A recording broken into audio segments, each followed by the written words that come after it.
family, YouTube family here.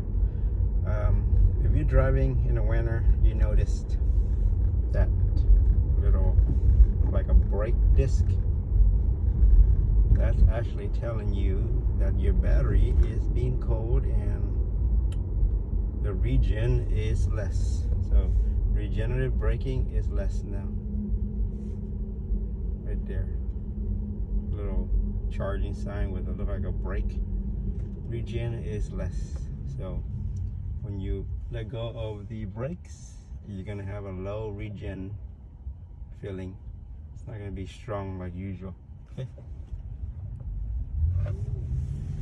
So be careful when you drive. Look on your monitor. Don't let go. Don't be like normal driving, because it's gonna be weaker. Regen braking gonna be way weaker.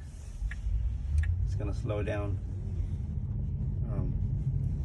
slower than usual. Even though my battery didn't say it's cold, but it's actually cold. All right, everyone have a great day. Thanks for watching.